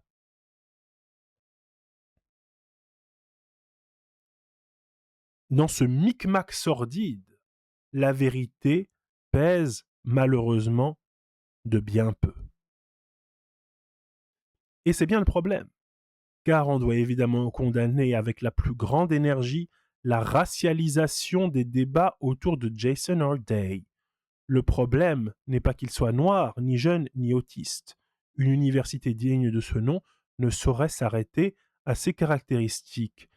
C'est ce qui est insupportable avec ce concept de racialisation des débats autour de Jason Harday. Il n'y a pas de racialisation des débats, le débat a été racial et raciste depuis la première seconde. La première attaque a été dirigée contre lui sur un blog d'un suprémaciste blanc financé par des intérêts privés de suprémacistes blancs qui travaillent en rêvant une révolution des suprémacistes blancs pour qu'ils dirigent un département universitaire de suprémacistes blancs qui promouvra la supériorité de la race blanche.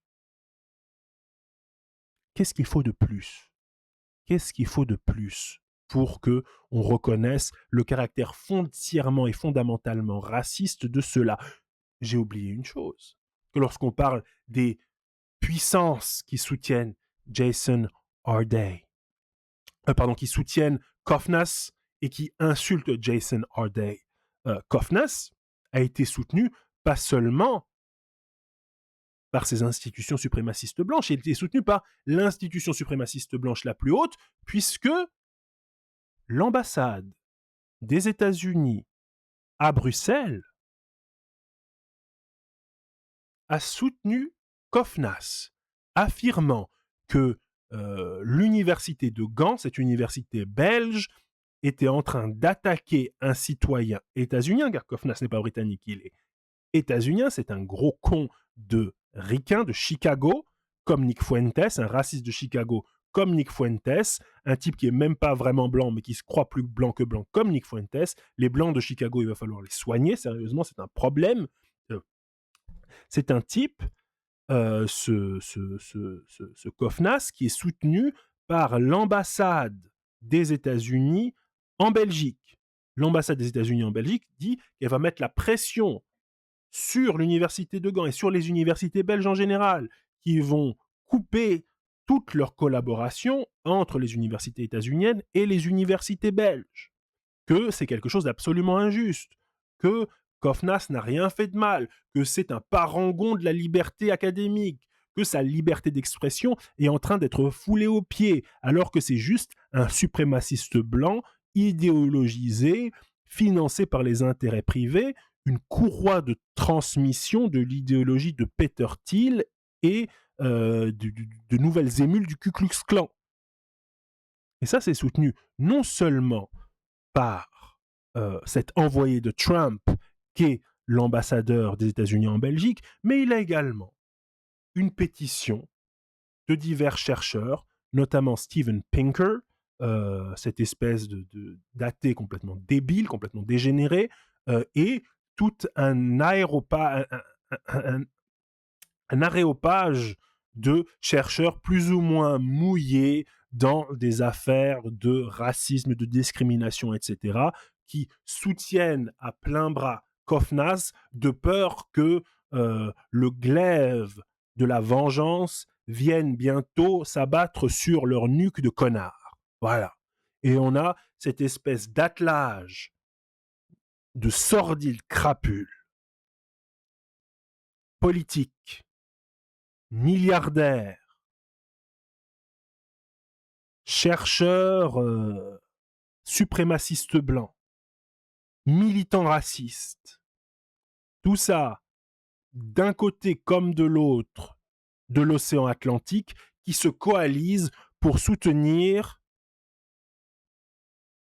ce petit minable qui écrit des textes pour expliquer que les Juifs sont une race supérieure et que les Blancs sont une race à peu près aussi supérieure, bien que peut-être un petit peu moins. Voilà le type de discours qui sont aujourd'hui massivement soutenus par des intellectuels, des institutions, des intérêts économiques qui nous viennent de la Silicon Valley. Et à côté de ça, qu'est-ce qu'on a? Une université pseudo-progressiste qui caricature ses employés noirs, qui les ridiculise, qui en fait des clowns, des guignols, des polichinelles pour des clowns, des guignols et des polichinelles qui ne visent qu'à lui donner une bonne image, à la faire bien paraître dans les médias, alors qu'il y a un désintérêt, voire un mépris absolu des sujets de recherche qui concernent, par exemple dans le cas de Jason Harday, le racisme vécu par les jeunes enfants noirs dans les institutions d'enseignement, concerne l'histoire intellectuelle et politique noire, etc., etc., etc. Nous sommes pris entre deux feux, entre le feu du racisme intense, déshumanisant des suprémacistes blancs d'extrême droite et le racisme colonial, de mission civilisatrice, de fardeau de l'homme blanc, des pseudo-progressistes universitaires blancs qui sont incultes, incompétents et qui méprisent absolument nos sujets, mais qui veulent simplement se garantir notre compagnie, notre voisinage plus ou moins immédiat pour redorer leur blason de colons racistes. Voilà le type d'écartèlement dans lequel se trouve quiconque qui grenouille dans le milieu universitaire occidental actuellement. C'est un véritable panier de crabes. Voilà ce qu'aurait dû être la conclusion de ce texte de Nadia Gertz, qui invente un Harday coupable, qui invente un Kofnas pas si coupable que ça, qui les met dos à dos comme s'ils étaient les deux faces d'une même pièce. Cette manière de traiter le sujet est absolument méprisable. Elle fait le jeu des suprémacistes blancs aussi bien qu'elle fait le jeu du racisme institutionnel des institutions d'enseignement supérieur occidentales.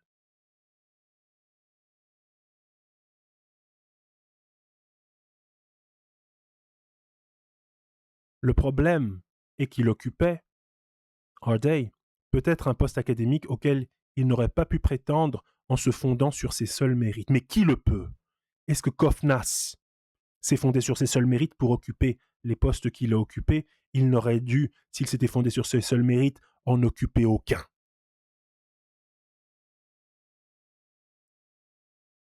Est-ce que Klein aurait dû occuper le poste qu'il occupe au commissariat à l'énergie atomique en se fondant sur ses seuls mérites?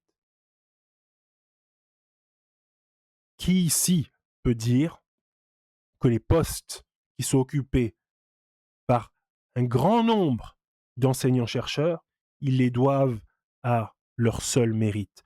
Combien d'arrangements sordides, combien de renvois d'ascenseurs, combien de micmac, pour reprendre son terme, combien de micmac, de dessous de table pour une chaire, pour un poste.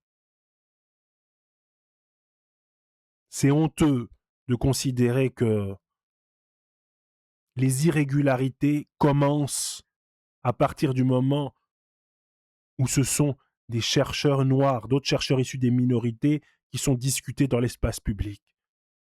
Que seul Jason Harday a peut-être obtenu un poste qu'il ne méritait pas à 100%. On continue dans le traitement orienté, raciste, discriminatoire de cette histoire, de ce dossier. Et si l'on écrème le débat de toutes les instrumentalisations politiques qui en sont faites, la question devient alors celle-ci. Kofnas a-t-il, oui ou non, exprimé un fait exact en accusant Harday de plagiat? Ah oui! C'est la seule chose qui t'intéresse dans cette histoire, Nadia Gertz. C'est la seule question qui t'importe. Le fait de savoir s'il n'est pas un agent pour propager un discours suprémaciste blanc dans des institutions publiques d'enseignement supérieur, ça ne t'intéresse pas.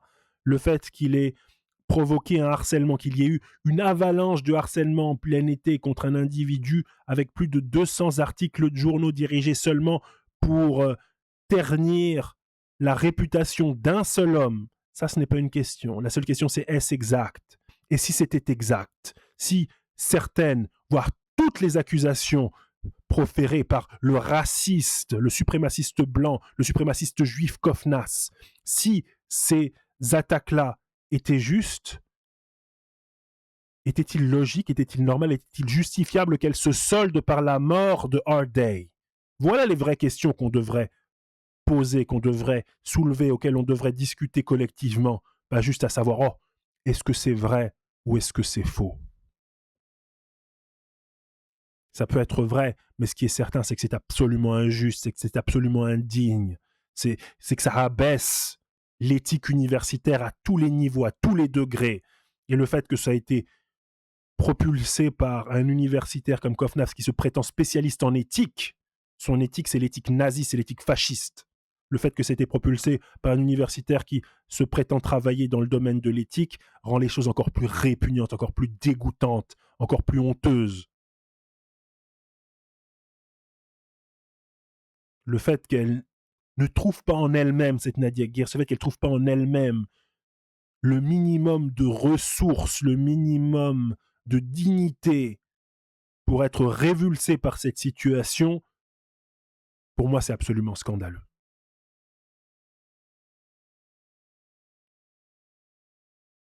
Or, plusieurs analyses confirment l'existence d'un plagiat étendu, dit-elle, mais on ne sait pas d'où vient cette citation, ce plagiat étendu. Je crains que cette citation de plagiat étendu ne vienne de Kofnas lui-même. Je sais qu'il a utilisé l'expression dans son article. Elle cite Kofnas comme une source. Après avoir dit que, oh oui, on les renvoie deux à deux, elle cite Kofnas comme une source fiable, ce qui a d'ailleurs motivé la réouverture du dossier par Cambridge après le classement initial des accusations formulées contre Jason Harday. L'affaire est loin d'être finie. Mais ton affaire, à toi, Nadia Gertz aussi, elle est loin d'être finie. La conclusion de ce texte est absolument abjecte, absolument répugnante. Elle vient de pisser sur la tombe de Harday. Elle vient de l'enterrer une nouvelle fois. Elle vient de faire l'apologie, elle vient de paraphraser un suprémaciste blanc. Écoute, Nadia Gertz, je souhaite que personne n'examine un petit peu ton curriculum vitae de près. Je souhaite que personne ne regarde si tu as véritablement les compétences, les qualifications, le CV pour être présente dans les médias comme tu l'es, pour être financé par des institutions belges comme tu l'es.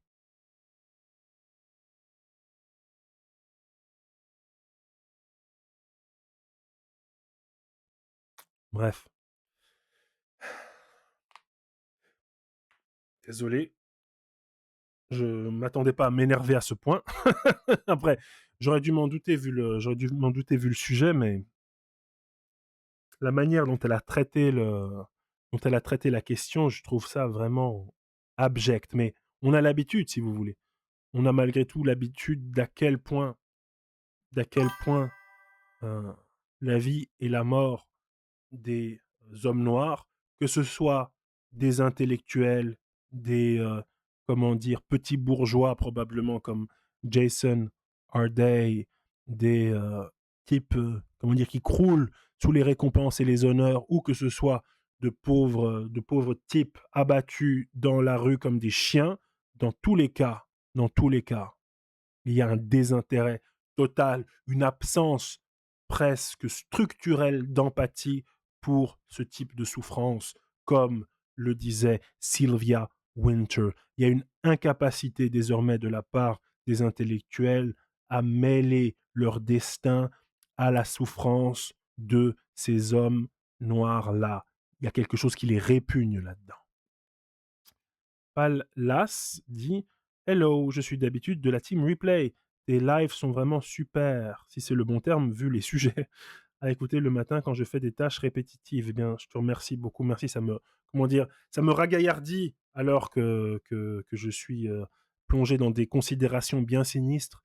Merci, Pallas, pour tes mots bienfaisants. Ça me remonte un petit peu le moral quand je barbote dans les eaux ignobles de la suprématie blanche. Tu penses faire un live sur Fanon, ou quand il y aura une occasion, quand il y en aura occasion. J'ai tellement parlé de Fanon dans ma vie, j'ai parlé de Fanon des centaines et des centaines d'heures dans ma vie, dans des cours, dans des confs, dans des conversations, partout. J'ai écrit dessus.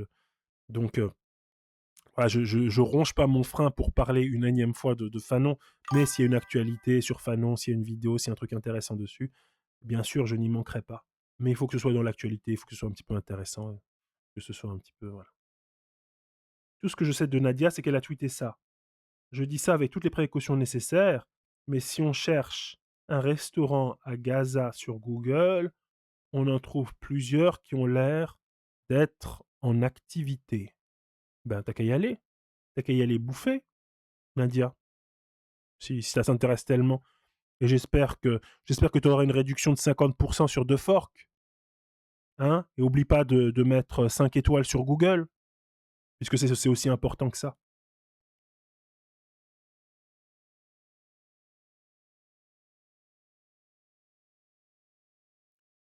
Merci, merci beaucoup, Polo Whiteau. C'est aussi inattendu que plaisant. Je te remercie infiniment. Euh,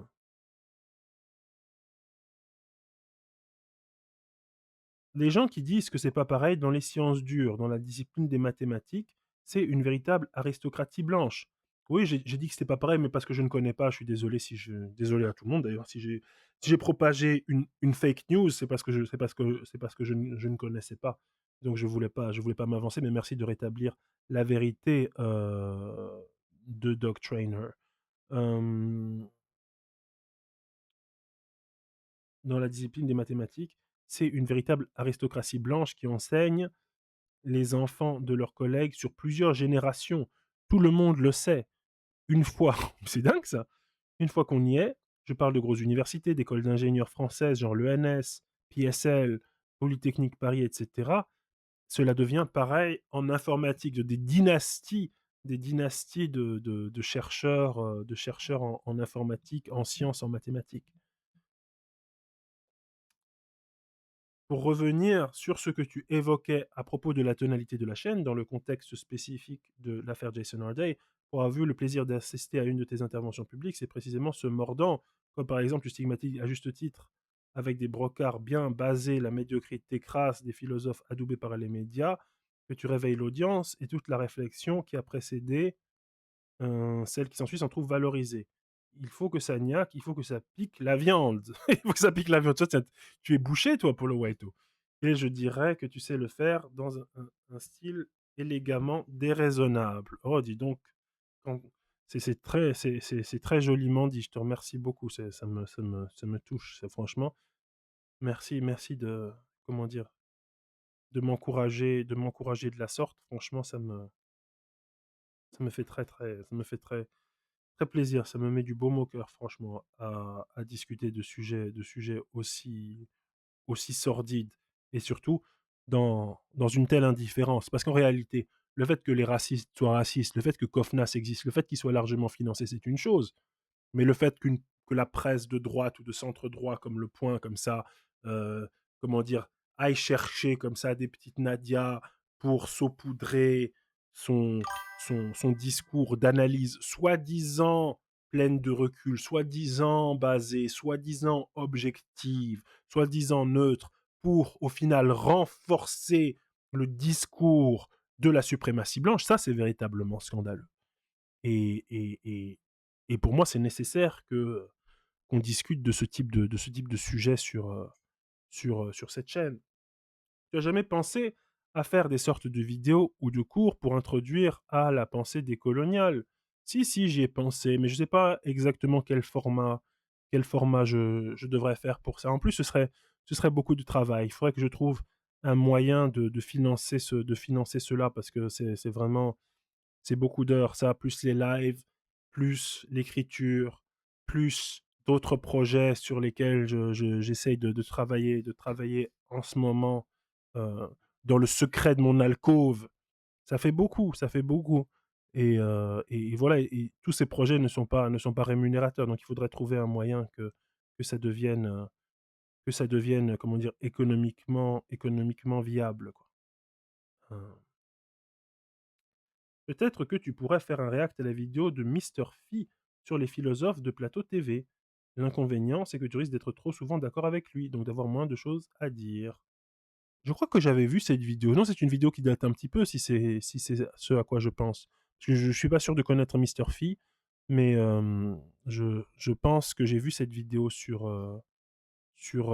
des philosophes de plateau télé. Effectivement, c'était pas mal fait. Oui, ça a quelques années, oui, d'accord. Donc je pense pas que je vais réacter ça effectivement, j'avais été trop enthousiaste sur cette vidéo, quoi. En plus, elle est longue si mes souvenirs sont bons. Si seulement il y avait une structure de gauche qui commence par un Z et qui finit par AWA qui pourrait produire tes projets de stream vidéo. Non, mais ça, il y a peut-être un truc, il y a peut-être un truc qui couve avec Zawa, mais ce sera quelque chose de différent justement. Ça fait partie des quelques projets qu'on a sous le coude, etc. Et donc c'est parfois difficile de courir plusieurs lièvres à la fois. Mais surfer dans la FIO de l'IA en ce moment, oui, c'est ça, j'ai vu ça. J'ai vu passer ça. Là, par contre, peut-être je pourrais réagir à ces trucs sur l'IA, parce que par contre, je pense que sur l'IA, j'ai pas grand-chose. Je suis pas trop d'accord avec lui, voire même pas du tout. Mais ça, ce sera quand je reviendrai vraiment à travailler un peu plus sérieusement sur l'IA, probablement dans quelques mois, parce que là, je slalom entre trop de choses différentes. Bref, chers amis, si vous voulez lâcher encore un sub ou deux pour, comment dire, pour clore le truc, Euh, as-tu vu passer l'article grotesque de Position Revue sur les décoloniaux? Non. Non, et j'ai aucune envie de lire ça. Je m'en fous de ce qui est publié par Position Revue. Ça, je vois pas pourquoi je lirais ça, franchement. Je, je- ça n'apporte rien à personne que moi je dise ça, franchement. C'est pas, c'est une perte de temps. C'est pas des dramas qui m'intéressent, quoi. C'est pas des dramas qui m'intéressent. Merci beaucoup, Greg Moscovitch. Ah oui, si vous voulez, je vais pas lire un faux article dans une fausse revue. On a passé notre temps à discuter là de, de vrais racistes qui publient dans des vraies revues, malheureusement. C'est pas pour perdre mon temps à parler de faux racistes qui publient dans des fausses revues, qui fabriquent de toutes pièces, qui fabriquent des revues de toutes pièces, des parodies de revues universitaires, pour après dire que Wissam est trop universitaire. Écoutez, si vous n'étiez pas complexé par le fait de ne pas être des vrais universitaires, vous ne feriez pas des pseudo-revues comme ça avec 40 000 notes de bas de page. Bref, j'en ai marre du faux, quoi. J'en ai marre du faux, j'en ai marre de faux partis, fausses revues. Tout est faux. Ce sont relativement des bons youtubeurs, mais tout le reste est faux, quoi. C'est du toc. Ça m'intéresse pas le toc. Ça m'intéresse pas. À la limite, je pourrais un jour react à leurs vidéos YouTube, parce que encore, c'est quand même ce qu'ils font, c'est quand même ce qu'ils font de mieux. Mais leur dinette là, di- dinette de parti, dinette de revue théorique, dinette de pseudo-production intellectuelle. C'est du, comme disait Louis-Ferdinand Céline, c'est du chromo, quoi. Tout est faux, tout est faux. Ça m'intéresse pas le faux. Moi, j'aimerais bien que tu croises le lore des espaces liminaux avec la condition noire.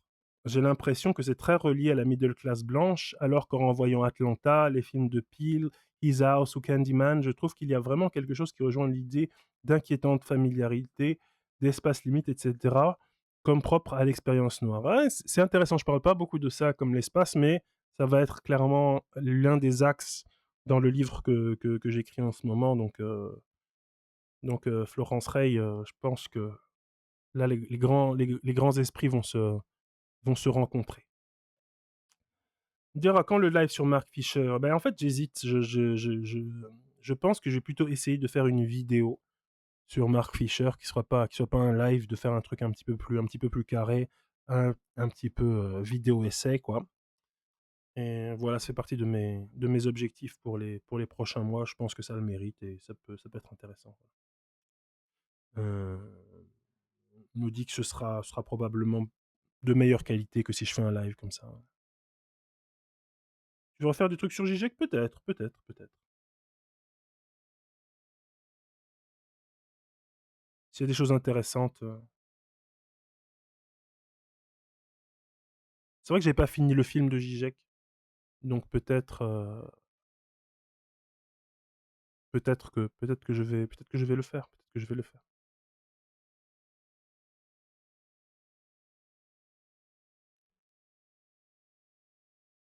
Est-ce que j'ai écouté le dernier album de Vince Staples, Cry Baby? C'est bien punk rock et hip-hop. Non, pas du tout. J'ai pas.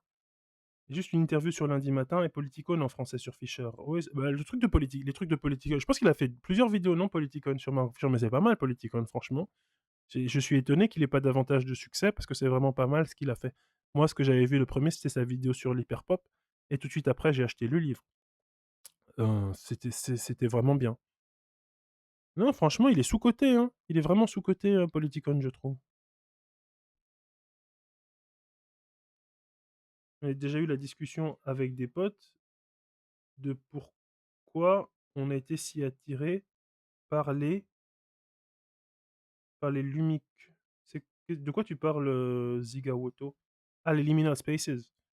Ouais, je sais pas. Mais moi, ça a jamais été tellement mon truc en vrai. Hein. Liminal Spaces, j'ai jamais eu cette fascination-là pour le truc. J'aime bien, hein, mais franchement, ça n'a pas été ça n'a pas été un truc marquant pour moi. Comment dire, c'est pas un format d'horreur qui m'a absolument matrixé.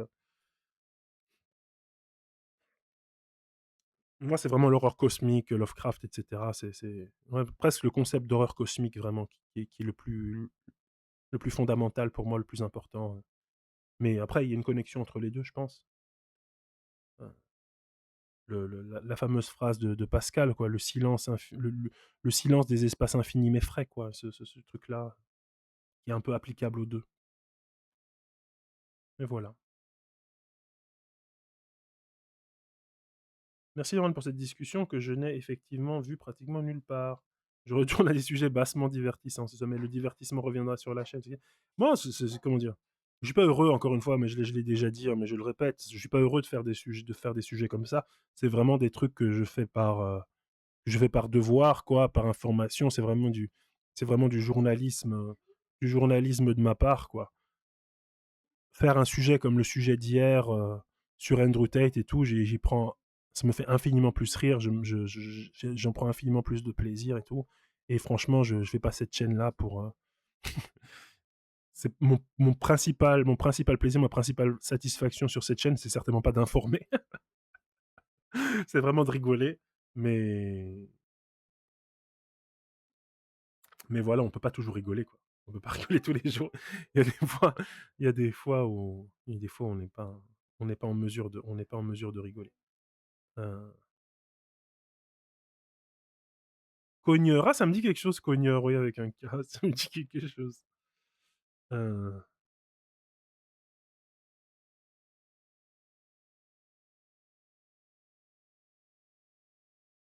Après je crois que le liminal, c'est pas forcément de l'horreur à l'origine. Non, tu as raison, au départ, c'est juste un truc bizarre et cetera, mais je pense que le saut vers l'horreur était vraiment assez facile à faire, quoi.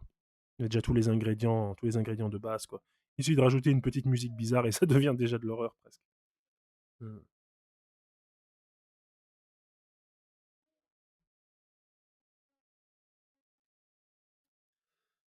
Enfin, enfin, enfin. Merci pour votre présence. Je vous dis à demain. Je sais pas exactement sur quoi va être, le live de demain, mais, peut-être avec un film liminal d'horreur. Voilà. Ça, les réacs de films, c'est plus pour les lives du dimanche après-midi quand j'en fais. Jusqu'à présent, c'était ça. Le matin, sans qu'il y ait un film comme ça, c'est un peu dur, quoi. C'est un peu dur.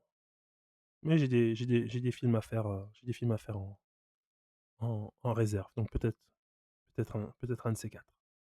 Heu, Bah, à demain. Bye.